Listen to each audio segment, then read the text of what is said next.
Сайн байцгаана үзэгчдээ. Дэлхийн дахин тайван хөтөлбөрийнхөө энэ удаагийн дугаарт бид дэлхийн эрчим хүчний сэдвийг онцолж байна. За өнөө үед дэлхийн нийт эрчим хүч ба түүний хөгжил ер нь хаашаа явж байна. Хүний амьдралыг тэтгэгч хамгийн гол хүчин зүйл болсон эрчим хүчээ бид ер нь дэлхийн нийтээрээ хэмнэж гамнаж чадж байна уу? Ирээдүйд ер нь бидэнд эрчим хүчний хэр их нөөц байна уу? Энэ сэдвээр ярилцахаар бид Монгол Улсын их сургуулийн эдийн засгийн тэнхимийн багш доктор Дэд профессор Батыг студид аваад байна. Танд энэ өдрийн мэнд хүргэе. Сайн байна уу? Энэ өдрийн мэнд хүргэе. За, хоёулаа дэлхийн эрчим хүчний хөгжлийн чиг хандлагыг ярихаасаа өмнө ер нь эрчим хүч хизээ үүссэн, бид ер нь хизээнээс ямар их үүсвэрийг ашиглаж ирсэн гэдэг талаас нь бас товч мэдээллийг үзэгчдэд өгөх нь зүйтэй байхаа. Тэгэхээр эрчим хүч гэдэг нь илүү өргөн ойлголттой байгаа тийм ээ. Тэгэхээр бид бүхэн түүхэн шинжилгээ ухаанаар ойлгож байгаа. Хүн үүсэн цагаас эхлээд гал үүссэн. Тэгэхээр эрчим хүчний их өсвөр нь галаас эхэлтэй байна. Тэгээд галаас цаашаага бидний морь адгуус малыг бид эрчим хүчний их өсвөрөөс бас ашиглаж ирсэн. Бид нар альва хөдөлгөх механизмын хүчийг хэмждэг тэдэн морины хүчтэй гэдэг хэмждэг тийм ээ. Тэгэхээр энэ маань бас бидний эрчим хүчний их өсвөр болж ирсэн. За цаашаага нар салхийг бид нар хэрэглэж ирсэн байна. Салхин усан термүүдийг бид нар ашиглаж ирсэн тийм ээ. За буцаад илүү шинжилгээ ухааны тал руу хөгжөөд ирэнгүүт 200 жилийн өмнөөс аж үйлдвэрийн өндөр хөгжилтэй болоод аж үйлдвэрч хөгжөөд эхлэнгүүт бид нэр газрын тос нүүрсийг бол ашиглаж гисэн байгаа. За улмаар 1950-ад нас бол Ац мэндэлхай станц байгалийн хийг бол эрчим хүчний их өсвөр ашиглаад за өнөөдөр 21-р зуунд бол буцаад сэргээрт их өсвөр нар салхи руугаа буцаад шилжих юм чиг процесс явагдаж байна. За 21-р зуунд дэлхийн эрчим хүчний бодлого ер нь хэрхэн өөрчлөгдөж байна? Бид хаашаа явж байна? За 21-р зууны эрчим хүчний бодлого маань бид нар өнөөдөр их ярьж байгаа ногоон эдийн засаг тийм ээ. Ногоон эрчим хүч гэж байгаа. Тэгэхээр энэ чиглэл рүү явж байна л да. Яагаад энэ чиглэл рүү явах үндсэн шалтгаан маань юутай холбоотой гэхээр бидний нэгдүгээр эрчим хүчний их үүсвэр дэлхийд даяар нөөц маань ерөөдөө буурч байна, багасч байна гэсэн.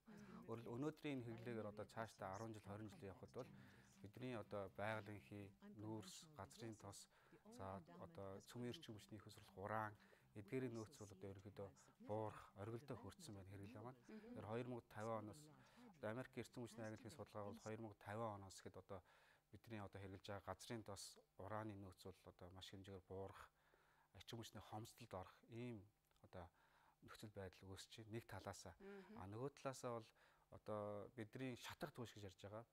Бидний нүүрс тийм ээ. Байгалийн хий, газрын тос эдгээр маань агаар орчныг бохирдуулах нүүрс хүчлийн хийг ялгаруулж байгаа. Тэгэхээр нүүрс хүчлийн ялгаруулснаас болоод дэлхийн уур амьсгал нь өөрчлөгдөөд энэ маань хүмүүсийн амьдрал бол хүчтэй нөлөөлж эхэлж байна л да.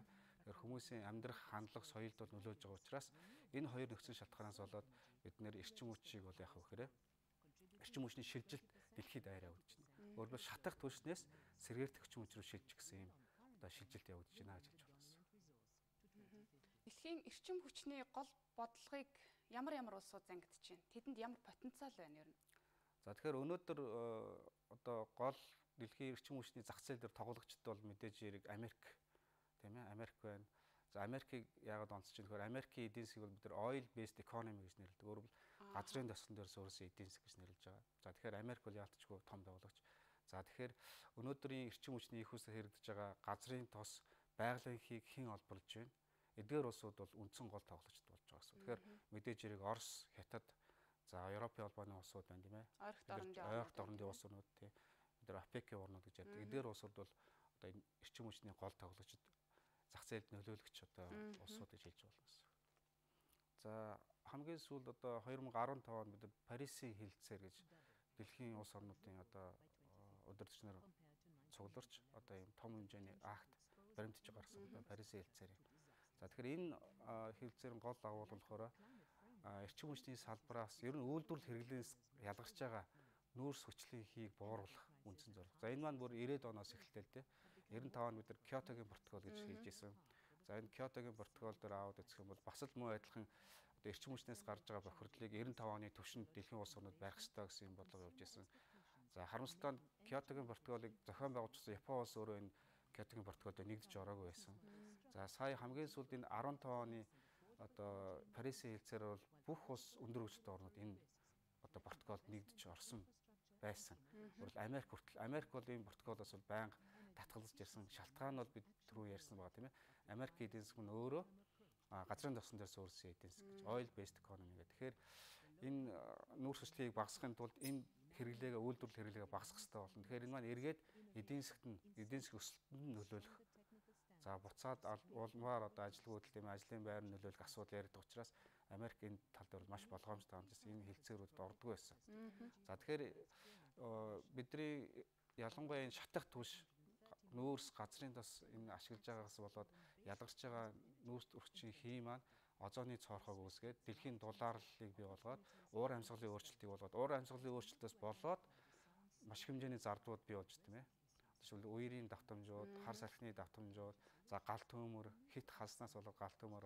Тэгэхээр энэ байдал маань эргээд хүн төрөлхтний одоо амьдрах оршиход тодорхой хэмжээний аюул зунлыг учруулж ирсэн учраас улс орнууд бол хүлээн зөвшөөрөөд энэ одоо Парисын хэлтсээрийг хийгээд гарсан байна. За харамсалтай нь Америкийн хувьд бол Дональд Трамп ерөнхийлөгчөөр сонгогдсоос хойш энэ хэлцээрээс гарна гэсэн одоо мэдээлэлгээд гарсан байгаа тийм ээ. Өөрийн эрх ашигын үүднээс биш тийм ээ. Энэ нь бол Америкийн эрх ашигын үүднээс гэсэн үг. Эрчим хүчийг эдийн засгаас одоо салгаж ойлгох боломжгүй тийм ээ. Тийм. Мэдээж эрчим хүч одоо өнөөдөр ялангуяа 21-р зуунд бид нар аливаа бүтээгдэхүүн үйлчлэгийг эрчим хүч, цахилгаан эрчим хүчгүйгээр төсөөлөхөд бэрх боллоо тийм ээ. Тэгэхээр эрчим хүчний асуудал маань эдийн засгтайгаа маш нэгт оюутай холбоотой. Үйлдвэрлэл хэрэглээтэй цаашид дээр за бид нар үндэсний аюулгүй байдал гэдэг бол одоо үндэсний аюулгүй байдал халахаас хойш тэр эрчим хүчний үйлдвэрлэл хэрэглээ бол өнөөдөр маш чухал асуудлууд байна. За түрүүний ярьсан зах зээл дээр эрчим хүчний зах зээл дээр том тоглогч улсууд бол мэдээж хэрэг өөрсдийн бодлогоо одоо удирдах явж байгаа тийм ээ. За тэгэхээр бидний нөгөө жишээлбэл газрын тосны үйлдвэрлэл дээр аваад үзэх нь бид нар OPEC гэдэг байгаа. Өөрөөр газрын тос үйлдвэрлэж улс орнуудын нэгдэл гэсэн үг тийм ээ. Тэгэхээр энэ маань зах зээл дээр газрын тосыг ямар байх вэ? Нөхцөл байдлаас хамааруулж яаж өөрчлөх вэ гэдэг дээр бол голчлон одоо тоглодог байгаа. Энэ дээр бол Оросын холбооны улс байна тийм ээ. За мөн одоо ойролт орнуудын Сауди Араб, Иран, тийм ээ, Ирак гэдэг улсууд бол гол тоглогч нар байгаа. Тэдний энэ эрчим хүч рүү чиглэсэн эдийн засгийн бодлого илэрж байгаа одоо тодорхой жишээнүүдийг та дурдаач. За тэгэхээр эрчим хүчний бодлого гэдэг маань өөрөөр тухайн одоо эрчим хүч маань өргөө болголт бид нар энэ дээр цахилгааныг оруулж байгаа. За одоо босод одоо цахилгаан эрчим хүчний үйлдвэрлэл тийм ээ. За тээврийн эслийн эрчим хүчний үйлдвэрлэл, бусад салбаруудын эрчим хүчний үйлдвэрлэл. Тэгэхээр эрчим хүчний салбарт явж байгаа бодлого маань бол бусад эдийн засгийн салбарт бол хүчтэй нөлөөлж байгаа. Өөрөөр хэлбэл эрчим хүчний салбарыг бид нар суур салбар гэж үздэг. Эрчим хүчний үн өөрчлөгдөх юм бол дагаад одоо тухайн эдийн засаг үйлдвэрлэж байгаа үйлдвэрлэл үйлчлэгээний үн өсөх хандлагатай байдаг гэсэн. Тэгэхээр эрчим хүчний бодлогыг бол яг хөөхөр улс орнууд бол өөрсдийн онцлог тохируулаад тодорхой хэмжээгээр авч явж байгаа гэсэн. Эрчим хүчний бодлого, эдийн засгийн бодлого болон улс төрийн бодлогууд нь хоорондоо ялангуяа маш нэгт уялдаа холбоотой байдаг.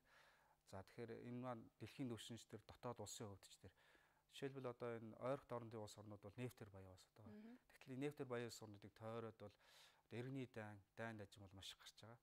За жишээлбэл Ираны ерөнхий сайдын хэлсэг байгаа шүү дээ тийм ээ. Манай орны нутаг дэвсгэрээс сүүчийн тусал нефт олборлож дууссаны дараа энэ бүс нутад инх тайван тогтноо гэсэн. Тэгэхээр эрчим хүчтэй холбоотой бол яг хөөхөр улс төрийн янз бүрийн бодлогууд бол энэний цаана хүчтэй явагдаж байдаг. За дэлхийн нийтийн үйлдвэрлэж байгаа эрчим хүч. Түүнийг одоо хангаж байгаа их үүсвэрүүд нь ямар их үүсвэр байна? За түрүүний дурдсанчлан одоо үйлдвэрлэж байгаа их үүсвэр гэдээ аваад үзэх юм бол бидний тэрүүний ярьсан одоо нүүрс нэг 40% дийлэн хувь эзэлж байгаа. Нүүрс бол 40% орчиж байна. За газрын тос нэг 10-аас 15% тийм ээ. За тэгээд байгалийн хий байна. Сүүлийн үед бол хүчтэй орж иж байгаа байгалийн хий. За мөн тэгээд сэргээртэгчим хүч. Энэ дотор нарны цахилгаан станц, салхин цахилгаан станц гэсэн. Усан цахилгаан станц тийм. Цөмийн эрчим хүч хэр хувь эзэлж байна? Цөмийн эрчим хүч бас нэг 10 орчим, 8-аас 10 орчим хувь эзэлж байгаа. Жишээлбэл ерөнхийдөө бид нэр одоо шатах түвшнээс сэргээртэгчим хүч рүү шилжиж байгаа. Энэ шилжилтийн үед явж байна. Тэгэхээр өнөөдөр дэлхийн хэмжээгээр аваад үзэх юм бол нийт эрчим хүчний цахилгаан эрчим хүчний 20%-ийг одоо бид нэр сэргээртэгчим хүч үйлдвэрлэж байна. За энэ дотроо жишээлбэл Европын холбоо бол 30%, нийт цахилгааныхаа 30%-ийг сэргээртэгчим хүчээр үйлдвэрлэж байна гэсэн үг шүү дээ. За Норвег энэ дотор Норвег бол 97%, Швед гэхэд 55%-ийг сэргээртэгчим хүчээр үйлдвэрлэж байна. Тийм маш өндөр хувьтай. За манай хойд өмнөд хөрш Оросын хувьд аваад үзэх юм бол 17%-ийн сэргээртэгчим хүчээр нийт цахилгааныхаа. За Хятад бол 26% хүрсэн байна. богино хугацаанд. Гэхдээ бол Тийм маш үү. амжилттай 26%. За манай хувьд аауд эцэг нэг 18% байна. Мгм. За энэ бол одоо нэг ойрын хугацаанд хэрэг усан цахилгаан станц дээр ашиглалтанд орох юм бол 30 хүртэл нэмэгдэх 30 хүртэл болох боломж бол байгаа гэсэн үг тийм. Мгм. Ерөнхийдөө эрчим хүчний үйлдвэрлэл нь өөр бол уламжлалт хандлага маань бол одоо цөөхөн тооны үйлдвэрлэгч зах зээл дээр тоглолт хийгээд тэгээд бид нар монопол шинжтэй үйлдвэрлэл гэж ярьдаг л да. Тэгэхээр энэ маань бол яг хөөхөр ерөнхийдөө маш хэмжээний хөрөнгө оруулалт хийгээд зардалтай. Тэгээд энийг эцсийн хэрэглэж хүрэхэд бол маш олон одоо түгээх, үйлдвэрлэх тийм ээ. Тэгээд түгээх, дамжуулах, тэгээд эцсийн хэрэглэж хүрэхэд бол энэ одоо үнэ нь бол өртөг нь бол өсөж очдөг байгаа. За тийм учраас улс орны эрчим хүчний бодлогыг зохицуулагчд бол тодорхой хэмжээний татаасыг энэ салбарт өгч явдаг. Манай улсын хувьд ч гэсэн адилхан одоо 1 кВт цахилгааны эрчим хүчний өртөг болон хэрэглэгчдийн одоо төлж байгаа үнээрээ хооронд бол зөрүү байгаа. Энийг бол татаасаас засгийн анзаарс өгч байгаа тийм ээ. За нөгөө талаар бас энэ сэргээгдэх ногоон цэвэр эрчим хүч рүү дэлхийн нийт тэмүүлж байгаагийн бас нэг шалтгаан нь бол одоо яа харахгүй глобалчлал. Тэр дундаа бүр одоо техник технологийн өндөр хөгжилтэйгээ бас уялдуулаад явж байгаа шиг байна тийм ээ. Тийм түрүүний нөгөө эдийн засгийн яагаад ийшээгээ шилжиж ийнэ гэсэн. Өөр ногоо эрчим хүч сэргээгдэх эрчим хүч шилжиж байгаа нэг шалтгааныг бид түрүүн уур амьсгалын өөрчлөлтөд холбоотой ярьсан тийм ээ. Нөгөө нэг шалтгаан нь түрүүний нөөцийн одоо хомсдолтой холбоотой гэсэн. Бидний түрүүний ярьсан шатах төсч маань шахагдаж дуусна гэсэн үг хэдэн нэгэн цагт. Тэгэхээр энийг бидний орлуулах эрчим хүчний их хөөсөр бол одоогийн өнөөдрийн шинжилгээ ухаанаар бол одоо шинжилгээ ухааны ололтоор бол сэргээгдэх эрчим хүч болж бидний хуучин одоо хүндрэлтэн анх үүсгэсэн нар салхийг хэрэгжилжсэн бол одоо өнөөдөр яг тэрийг дэвшилдэг технологитой холбоод одоо энэ сэргээгдэх эрчим хүчийг заашгүй хэрэглэх шаардлагатай болж байна. Тэгэхээр сүүлийн үеийн технологиудын дэвшил хөгжил маань 1 кВт цагийг одоо нарны цахилгаан станцаар, салхины цахилгаан станцаар үйлдвэрлэлийн өртөг маань буурч байна. Тэгэхээр энэ буурч байгаа маань өөрөөр хэлбэл түрүүний ярьсан шатах түвшний өртөгтэй бол ойролцоо түвшин. Гэхдээ бол өндөр л байгаа л да. Тэгэхээр тодорхой өрсөлдөхөөс түвшинд хурж ирж байна. Тийм учраас улс орнууд бол ийшээгээ сэргээгдэх эрчим хүчний салбар руу бол маш хэмжээний хөрөнгө оруулалтыг хийж байна. Гэхдээ нэг ийм зүйл харагдсан. Таны түрүүний хэлснээр одоо Америк жишээлбэл газрын тосонд суурилсан эдийн засагтай. Үүнтэй ижил бас одоогийн нөөц нь бол хангалттай байгаа тийм ээ.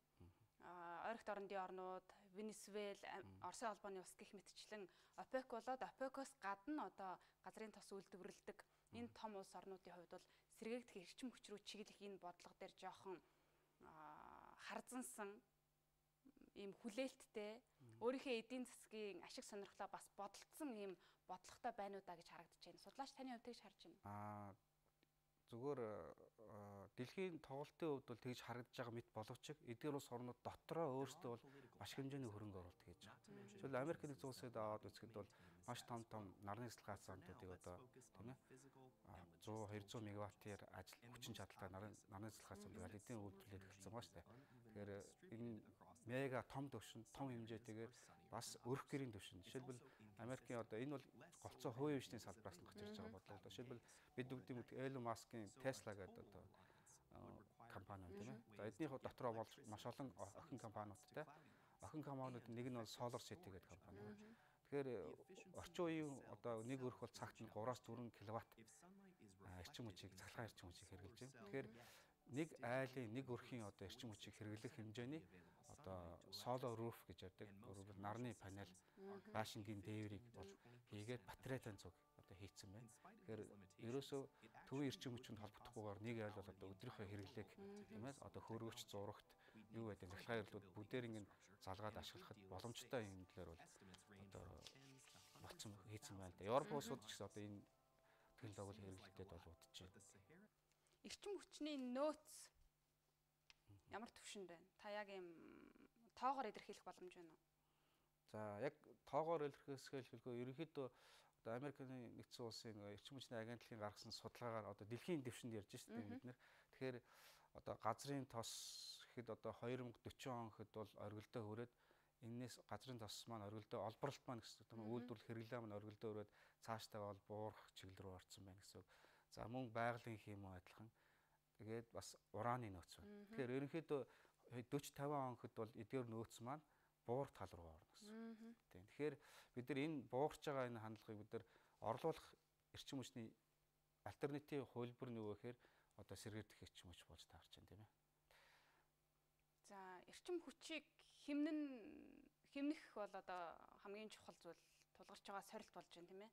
Эрчим хүч бол одоо хүний хүн төрөлхтний аж байдал амьдрах одоо орчны хамгийн чухал хэрэглэгдэх хүн. Тэгэхээр дэлхийн нийтээрээ ер нь эрчим хүчийг хэмнэхэд юун дээр анхаарч байна? Хэмж чадчих вэ нү таны харж байгаад?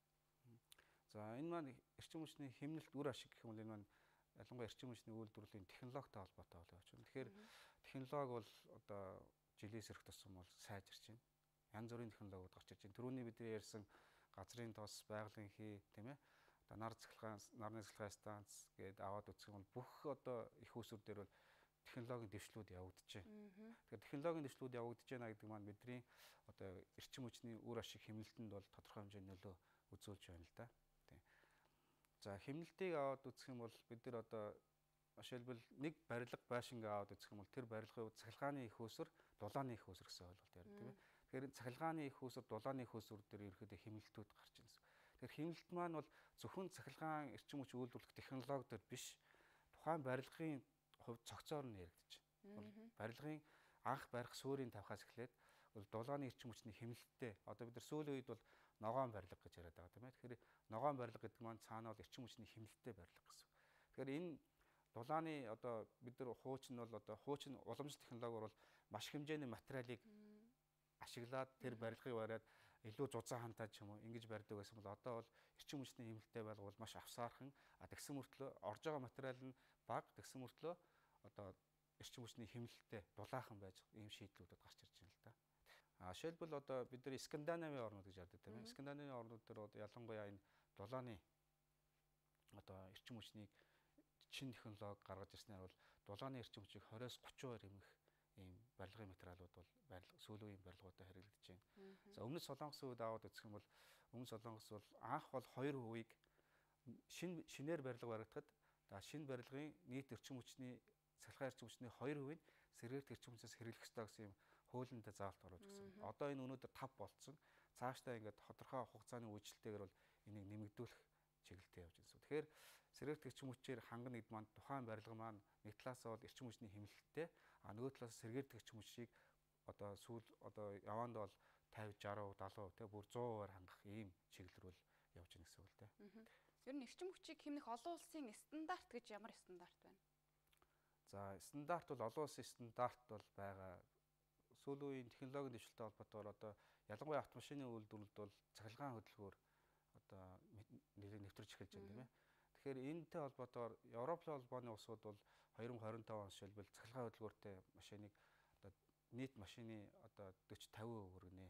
За бүр шатах түвшээр ажилладаг машиныг хориглоно гэсэн юм хуулийн одоо хуульчлал явагдаж байна л да. Хууль эрх зүйн байдлаар шийдэж байна гэсэн. Тэгэхээр яг үхээр нэг талаас үйлдвэрлэгч талаасаа одоо тэр цахилгаан хөдөлгөөрөөр машиныг үйлдвэрлэх сонирхол нэмэгдэх. Нөгөө талаасаа хэрэглэгч талаасаа яг үхээр энэтэй холбоотойгоор явуулж байгаа бодлого нь шатах түвш ялангуяа шатах түвшээр ажилладаг автомашин хөдөлгөөр дээр татврын эко татвар, ногоон татвар гэж ярьж байгаа. Ногоон татврыг өсгөх замаар уртгийн өндөр болгож байна гэсэн. Тэгэхээр хэрэглэгч талаасаа зардалтай болонгууд хэрэглэгч бол харьцуулт хийгээд аль бага өртөгтөө одоо тээврийн хэрэгслийг сонгох нь гэсэн үг тийм ээ. Тэгэхээр энэ талаараа ийм бодлогоор бол одоо шил Европ холбоо бол автомашины цахилгаан хөдөлгөөртэй автомашиныг дэмжих бодлогыг бол явуулж байна. Европын холбооны жишээ нь одоо татврын аргаар эрчим хүчээ хамнах юм төсөлт хийгдсэн байна тийм ээ. Явуулж байгаа бодлогыг бид нар дотор нь ерөнхийд нь хоёр ангижуулна гэсэн. Зах зээлийн бус буюу command and control гэж өөрөөр заргаадал хяналтын арга гэж байна. Нөгөөх нь зах зээлийн буюу одоо тариф, татвар, татаасын аргаар.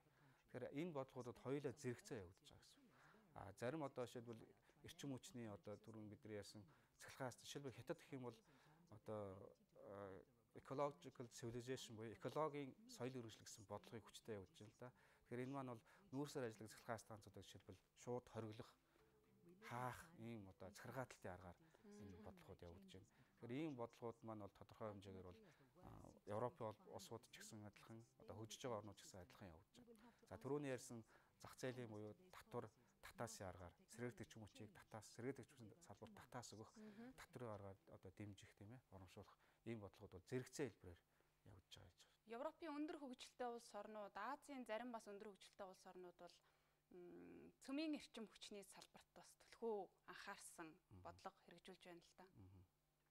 Тийм цөмийн эрчим хүчний бодлого бол яг нэлээд идэвхтэй. Ялангуяа манай урд хөрш болон хойд хөрш бол энэ тал дээр бол нэлээд идэвхтэй бодлого явуулдаг. За Фукушимагийн цахилгаан станц дэлбэрснээс хойш бол ялангуяа Европын өндөр хөгжилтэй орнуудын хувьд бол энэ талын одоо эрчим хүчний цөмийн эрчим хүчийг хөгжүүлэх талын бодлого нь бол хандлага нь буурч гисэн. Илүү нөгөө сэргээгт эрчим хүч тал руугаа илүү одоо шийдэмгий эрчтэй. Ялангуяа Германы засгийн газар гэхэд одоо энэ талын бодлогыг бол бид нэр цөмийн эрчим хүчнээс татгалзнаа гэсэн байр сууриас явж байгаа гэсэн. Тэгэхээр ерөнхийдөө бол энэ чиглэл рүү цөмийн эрчим бол энэ технологи одоо байгаа Хятад, Орос, хуучин социалист орнууд тийм ээ. Энэ орнуудын хувьд бол нэлээд хүчтэй тавигдж байгаа.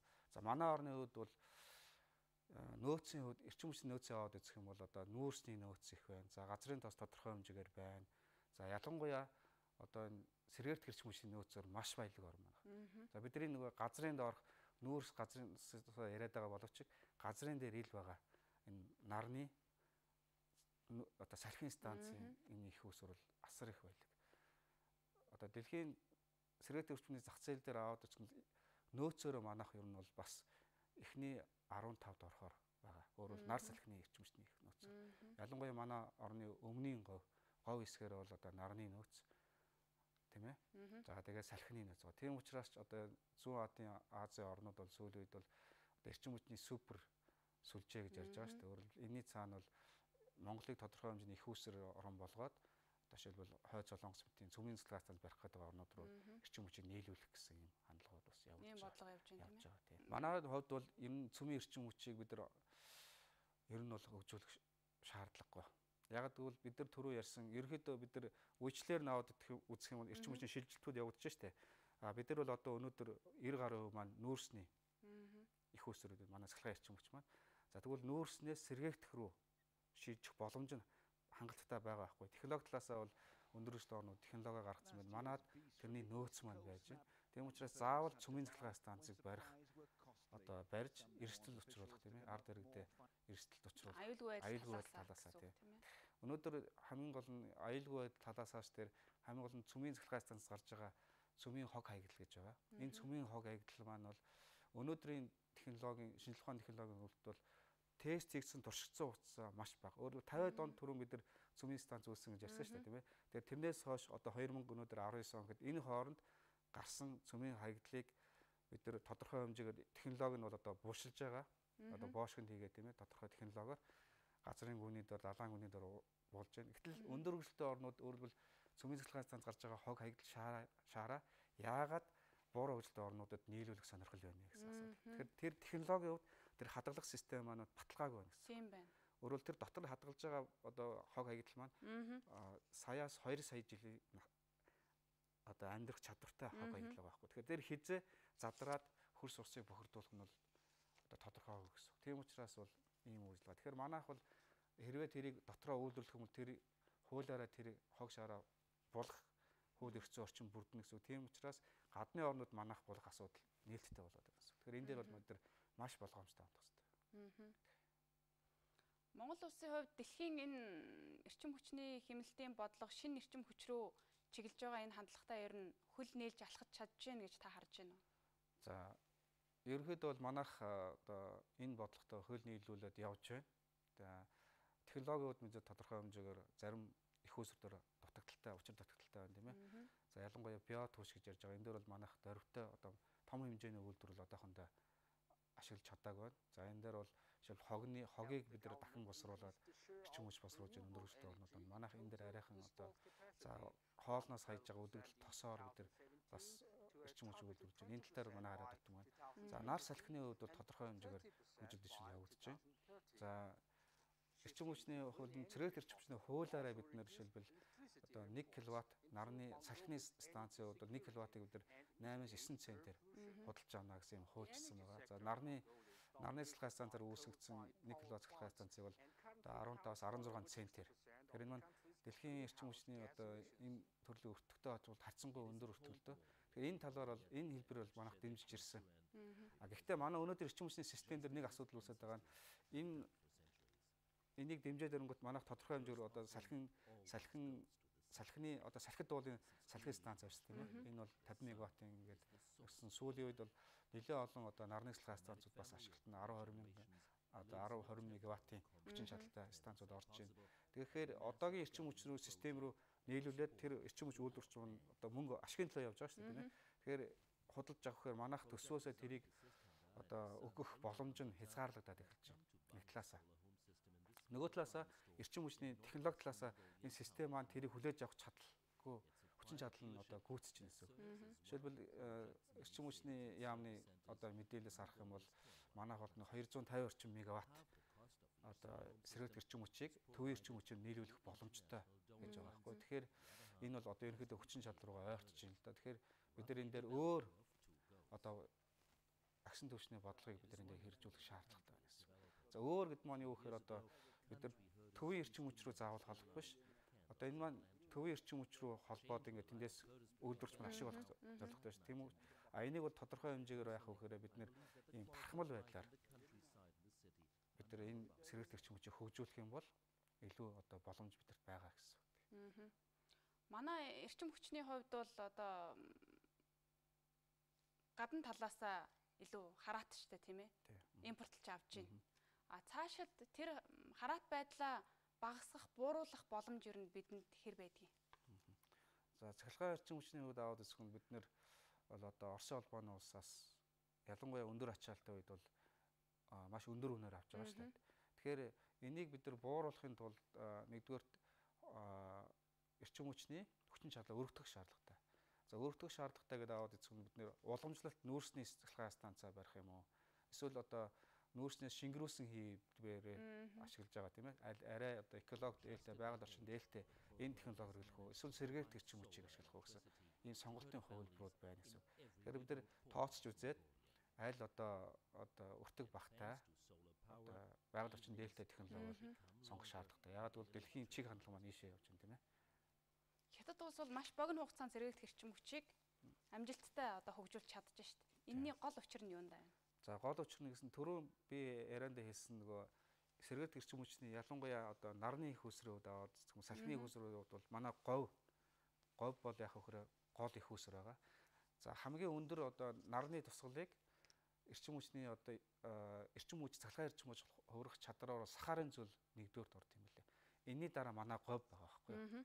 Тэгэхээр бол хятад бол энэ нийт одоо өөр Монгол одоо манай Монголын говь нэр шүү дээ 40-40-оос 50% нь бол хятадын талд 30-аас 40% нь бол манай талд байна гэсэн. Тийм байна. Тэгэхээр хятадууд бол тэр одоо говийг ашиглаад нарны цэцлэгээ станц, салхины цэцлэгээ станцыг бол их төлхөө ашиглаж байна гэсэн. Газар зүйнхээ онцлогийг маш сайн ашигласан байна. Тэгэхээр манайх бол одоо жишээлбэл нийт жилийн 365 жилийн бараг 340-50 он өдөр нь бол нартай байдаг.